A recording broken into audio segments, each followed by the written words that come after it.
Hey guys, welcome back to Hype RC. In today's video, we have 4 new releases from INJORA. We have the new IR40 FJ body in blue. We're going to mount that up on the new low center of gravity carbon fiber chassis. We have the new horizontal laydown servo mount, and then last, the new MB100 20 amp ESC from INJORA. I'm super excited to get this build started. So let's get over to the bench, see what comes out of the box, take a look at the rest of the upgrades we're going to use on this build. Stick around and check it out. All right, guys, let's take an up-close look at what comes out of the box. So this is the IR40. So what do we have? We have a set of instructions, we have some stickers, and then I did get this guy in blue. This is tucked in here very nice. Man, that is sharp. Look at the details on that. So we're going to have to do a little bit of assembly on this. Looks like we got a couple packages down here. So that's the rear part of the chassis, some wheel wells. Ooh, it came with lights. That is very nice. That's the front bucket lights. And then looks like we got some more structural frames and then a little bag of screws. Very nice. Now let's take a look at this MB100 ESC. This looks very well made. Let's get this out of here. So looks like we got some Velcro and then a bunch of different cables to install on which motor and battery we're going to use with this. And then very well made, nice aluminum case. So this is super sharp looking. I'm very interested to see how this is going to run. So let's go ahead and take a look at the rest of the upgrades we're going to put on this rig. So we are going to do an entire INJORA build on this IR40, and we're going to start off the low center of gravity carbon fiber chassis. We have the brass diff covers. We have the new INJORA BEC, the laydown servo mount. We have the high trail, high clearance links and drive shafts because we're going to extend the rear end of this vehicle. The aluminum servo horns. We have the all metal gear transmission with the INJORA Pro motor, the 59mm oil-filled shocks, the MB100 20 amp ESC. We have the standard INJORA front and rear axles. We are going to install the brass knuckles on there and these brass hexes to extend the wheel width of this. And then I have the 7-kilogram INJORA servo coming tomorrow, and that's what's going to be in the front of this. So I'm going to go ahead and get this rig built up, and then we'll take an up close look at it.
All right, guys, I had an absolute blast with this build, and getting out and running it was an extreme amount of fun. It outperformed my expectations, and I am extremely pleased with this build. So let's go ahead and talk about these different components. The first one we're going to talk about is the IR40 FJ kit. This thing is absolutely, hands down, the best kit for the TRX4M. I am super impressed with it. It is very sharp looking. The hardware is very nice, and the components are very well made. I love my Tarantula and my other custom builds and my custom Me Us build, but for me, this one takes the cake.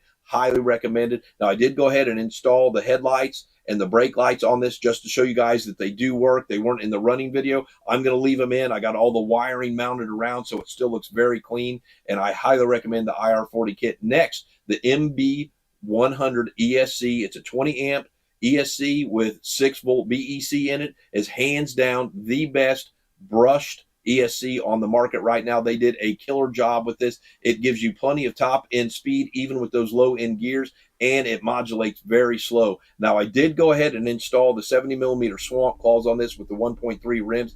If you're going to go that direction, you either need to buy the extended axles or the plus 5mm wheel hexes, because at full turning radius, if you don't, it's going to run into the body and the shocks, and I don't have that issue. So that is something you need to be aware of if you're going to put these on this kit, and they run very well. Next, if you do use the MB100, you're going to need to provide a transmitter and receiver combo, and I hooked it up to my new RadioMaster MT12. If you have not seen my video on this, you definitely need to go check it out. This is hands down the best receiver transmitter combo on the market right now. I absolutely love it. Tons of controllability for your vehicle, and those micro receivers are absolutely perfect for our builds on these SCX24s and the TRX4Ms. So highly recommend that as well. Now, we did have one issue in this build. So I started off with the high trail, high clearance links. Now, the rears fit absolutely perfect. I love the extended wheelbase on this, but the fronts did not work. They actually pushed the front end out so far, the servo runs into this front body clip, and you cannot use them, and it's just not a good thing. So if you're going to do it, I know you generally don't want to buy, two kits, but the standard high clearance links fit on the front, but I like having the high trail extended rear links on this, and it really worked very well, especially again with the 70mm swamp claws on this. So all in all, I had no issues with this build. The 59mm oil-filled shocks from INJORA fit this kit absolutely perfect. Everything else just runs absolutely flawless. I had no issues with any of it. So definitely this build, all the components I put on it work very well together. You can obviously switch those up. If you want to go the shorter, 45 or 54mm shocks, it might get you a little bit lower on the center of gravity, but I was able to tilt these shocks forward and use those front mounting locations on the low center of gravity chassis, and it just performed very well on the indoor course. So highly recommend all the components. 9.5 out of 10. This thing is absolutely killer, and it's just stunning looking, man. Love the packaging. Love the different colors. They do actually have another color that they just came out with, a purple one, which looks super killer also. So don't forget to support your local hobby shops. Bash, crawl, repeat. Hit that subscribe and like button for me and ring the bell so you can catch my next video. We'll see you next time.